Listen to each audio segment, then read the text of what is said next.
puppets.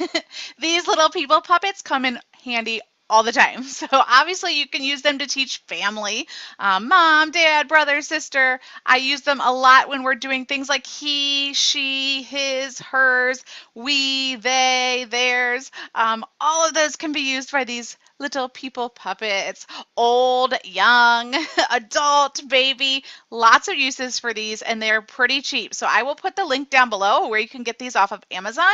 And I also have a set of animal ones too that are really helpful. So those are great. I use these all the time in the class.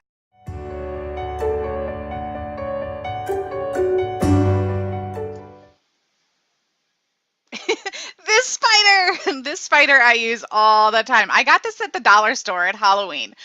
I use it for colors, black. I use it for emotions, scared.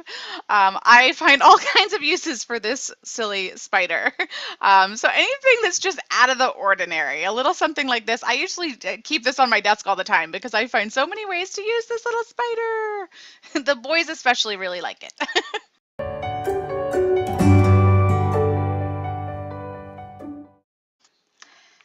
This sandwich I use all the time in the classroom. The kids love the big sandwich. And this is really great. So I got this actually out of a magazine. So one of my biggest tips for people who are just starting out and don't want to spend a lot of money on props is you do not have to spend a lot of money.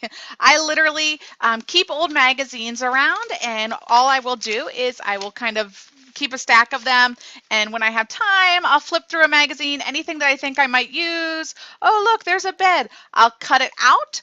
I'll laminate them and put it on popsicle sticks, but you don't even have to laminate them. So I have all kinds of things that can relate to any lesson that I just cut out of magazines and use for the classroom. People are really great. Again, I have, a boy and a girl. We talk about, boy, are you a girl? Are you a boy? So I'll use people, but this sandwich gets a whole lot of use in the classroom. Things like eating it. What do you like to eat? Lunchtime. I use this all the time. Probably almost every lesson I pull out this sandwich for one reason or another. So it has come in really helpful, or really handy in the classroom.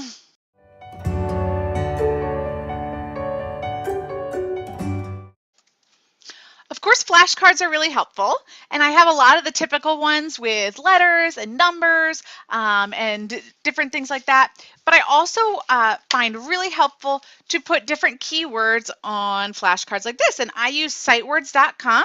So I'll take a lot of the key vocabulary from whatever lesson we're working on, and I'll print it on cards like this on cardstock, and then I can just hold on to them for the lessons so that I have them for next time. So these are really great, especially useful if you get to the end of class and you have a minute or two extra. So you can go back through with the students and kind of have them review any of the keywords from the lesson that day. So these are really helpful. So I highly recommend sitewords.com. You can make your own, or you can also print off things like the Dolch site word list and stuff like that on flashcards, which are great for review if you've got some extra time with the students.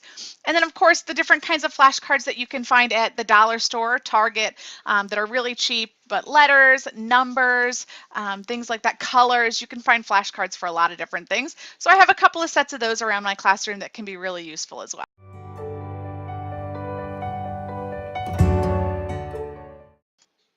I also use a whiteboard all the time. Again, you can get a really cheap one at the dollar store for $1. It comes in handy for everything. I will use a whiteboard all the time. If a student's not understanding something, I'll quickly pull out my whiteboard, might write a sentence like this, oh, here's the noun, here's the verb. We'll go through things like that together. If it's a difficult word, that I might write it on there. If we are working on blending, things like cat, hat, mat, I might, and we have a little bit of extra time and I'm trying to stretch the slide a little bit, I might pull out my whiteboard and write some other ones like, hey, Johnny, what word?